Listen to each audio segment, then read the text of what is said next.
Good evening, respected viewers. This is George from Ireland, semi-spontaneously again. This video is asking whether Jeremy Corbyn will be Labour leader at the next election. Perhaps I'll tell you the conclusion at the outset. Probably not leader, and definitely not Prime Minister thereafter. Let me see. So assess the current situation.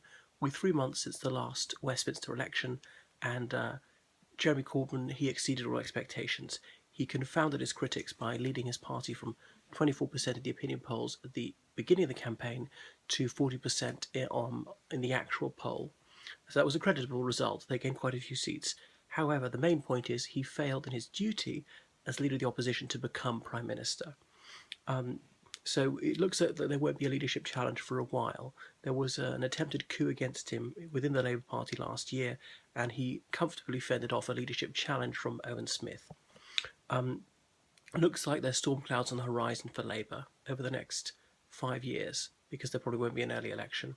The Liberal Democrats are at rock bottom. They did actually worse in terms of share of the vote this election than they did in the previous one, though they gained 4 constituencies. So almost inevitably, they'll gain some seats next time.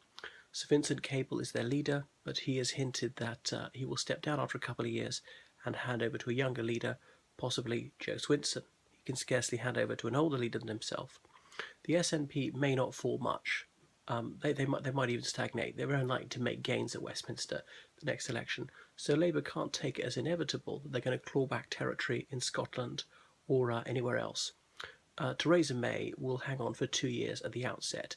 That's almost universally agreed. So complete Brexit, then go. There'll be a new Conservative Prime Minister, and this person will be more popular than Theresa May is, which won't be hard. There'll be the Brexit blues. That will probably be good news for Labour. There'll be a real midterm slump for the Conservatives, especially as they will have been in office for, let me see, about 9 years by that stage. There's several interim tests of Corbyn's leadership. The Holyrood elections, the Welsh Assembly elections, local elections. There'll be no more European elections. Now, I know there's a Scottish Labour leader, there's a Welsh Labour leader. Corbyn is leader of the United Kingdom Labour Party as a whole, but he's got a special responsibility for England because there's no leader who's unique to England. Labour doesn't contest elections in Northern Ireland, incidentally. Corbyn really needs to exploit Brexit, but that's going to be difficult for him because he was an unconvincing Remainer, and now he's an unconvincing Brexiteer. Whatever agreement is struck, the two sides will say that it's unsatisfactory. Remainers will regret ever leaving. They will say whatever arrangement is made is not sufficiently connected to the European Union.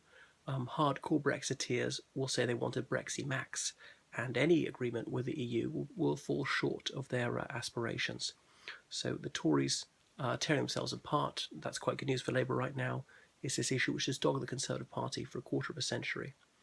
Let me see. Much depends on how Brexit and the economy pans out and how well the country weathers the storm leading up to 2020, when the next Westminster election needs to be. I suspect he won't be leader for several reasons.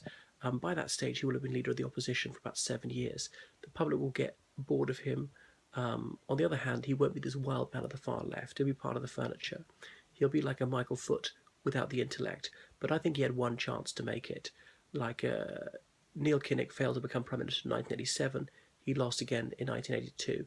I know Corbyn has torn up the rule book on many things, but the public had a chance to go for him, and they didn't.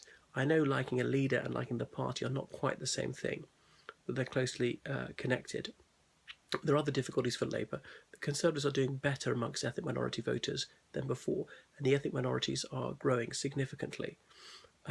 What else? The Conservatives will probably learn from their mistake. Although Labour ran a shambolic campaign, they won the battle of social media hands down last time. So the Conservatives are going to have to take that a great deal more seriously, learn from their mistake. It won't be such a wooden campaign as the previous time. Corbyn's rock star presence at Glastonbury may not carry him over the line next time. He was fashionable amongst young people. That fad, I suspect, will fade. He'll be over 70 by the time of the next election, and he'll be facing a Conservative Prime Minister 10 years his junior, maybe 20 years his junior. I shan't speculate on who that'll be at the moment.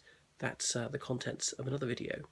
So even if Labour does win in 2020, it's unlikely that they will be able to form a majority on their own. just looking that they need to win so many more seats, over 50 next time, which is a very tall order. And boundary changes may well favour the Conservatives. So they would need to form a coalition, or at the very least have a confidence and supply agreement. You might recall in 2010 when Labour lost, not that narrowly. Gordon Brown clung on in 10 Downing Street for 5 days. He took soundings with the other parties. Could they form some coalition? And the indication was that the Lib Dems or whoever would only do that on condition that Gordon Brown stood down as Prime Minister. If Labour needs to form a coalition, or at the very least seek confidence and supply next time, it may well be at the cost of Corbyn not being Prime Minister. The minor parties might insist they'd only help Labour if there's another leader. So Labour may need to seek a partnership with the Liberal Democrats, the SNP, dare I say, the DUP. The Democratic Unionist Party seem to be anathema to Labour right now, but if it stood between them and Downing Street, forming an agreement with the DUP, I think they would go for it. So that's that. That's why I don't think Jeremy Corbyn will make it. I could well be wrong. Much remains to be seen. Time will tell. There are so many variables here, but this is my early, perhaps foolish speculation on his future.